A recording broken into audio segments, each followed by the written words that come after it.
We're now cutting across to Union Home Minister Amit Shah's interview to news agency ANI. Listen in. जनता को आश्वस्त करना चाहता हूं कि मोदी जी के नेतृत्व में दोनों जंग जीतेंगे, परंतु आज मैं सिर्फ कोविड और विशेषकर दिल्ली की कोविड की परिस्थिति के लिए बात करने के लिए आपके सामने हूं, क्योंकि विगत 2 सप्ताह में दिल्ली में बहुत सारे कदम उठाए गए हैं, कोऑर्डिनेशन भी बढ़ा है और धीरे धीरे स्थिति को हम सुधारने का प्रयास कर रहे हैं।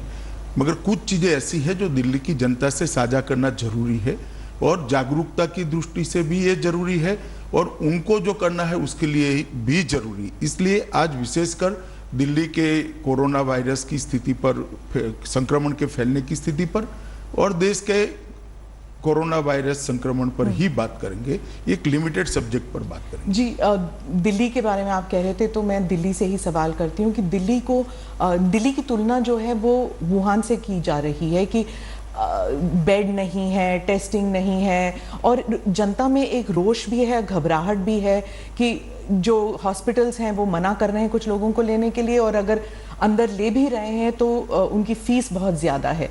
तो इसको निपटने के लिए क्या किया जा रहा है? देखिए, मैं थोड़े चरणबद्ध आपके सभी सवालों के जवाब दूंगा, मगर पहले मैं एक स्थिति स्पष्ट कर दूं कि लगभग जून के दूसरे सप्ताह में दिल्ली के उप मुख्यमंत्री मनीष सिसोदिया का एक बयान आया।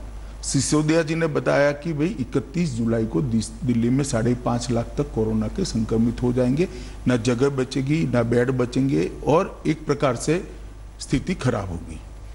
इससे दिल्ली की जनता में बहुत सारा भय हुआ। उनका अनुमान जो था वो आंकड़ों के आधार पर था, मैं वो अनुमान सच गलत उसमें जाना नहीं चाहता, परंतु एक भय की स्थिति पैदा हुई और कई लोग पलायन की भी सोचने लगे।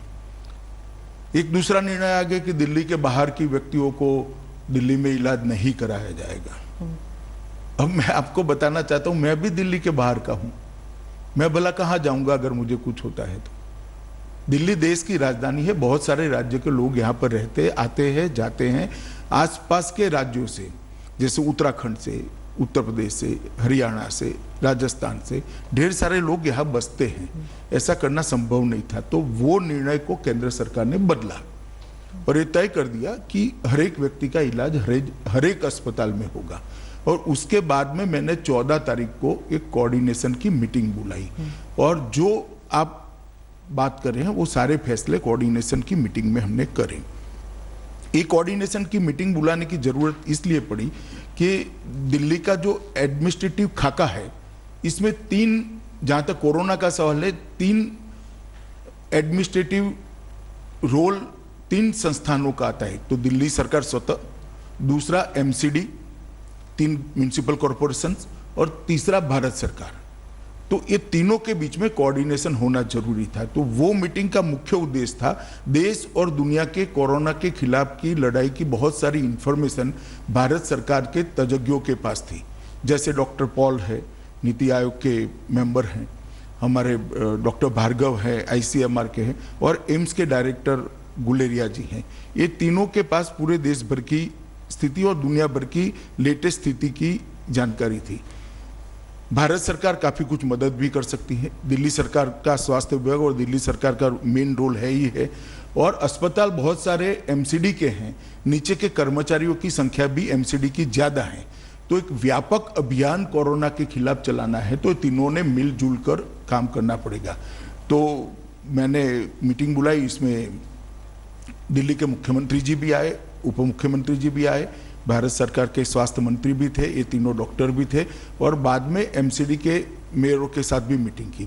इसमें हमने बहुत सारे निर्णय लिए और आज मैं कह सकता हूं विश्वास के साथ कि 5.5 लाख वाली स्थिति 31 जुलाई तक नहीं आएगी। पर ये क्राइसिस तक क्यों आया? क्योंकि अगर कोऑर्डिनेशन थी तो 14 जून वाली मीटिंग की क्या जरूरत थी? क्या पता नहीं था कि ये होने वाला है ऐसे? देखिए, आमतौर पर दिल्ली सरकार की जिम्मेदारी है कोऑर्डिनेशन करने की और व्यवस्थाओं को ठीक करने की, मगर जब मनीष जी का बयान आया तब मुझे लगा कि अब भारत सरकार को प्रेक्षक नहीं बनाना चाहिए।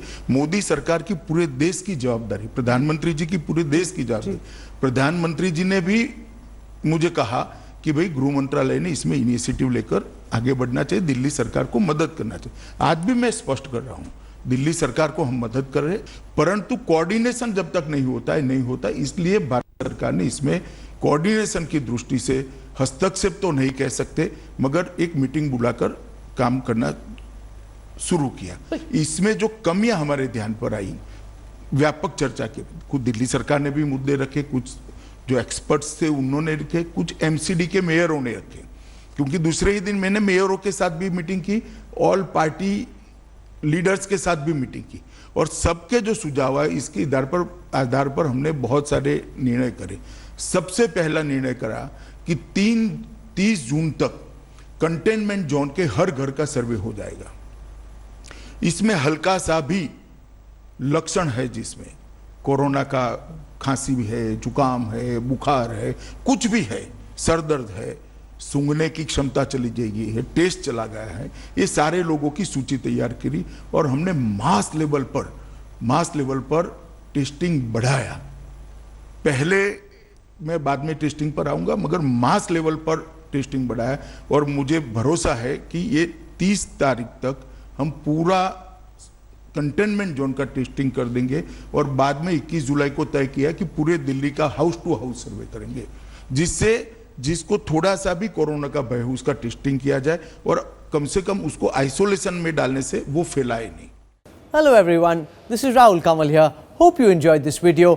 For the latest news and analysis, like and subscribe the India Today YouTube channel and don't forget to press the bell icon to stay updated.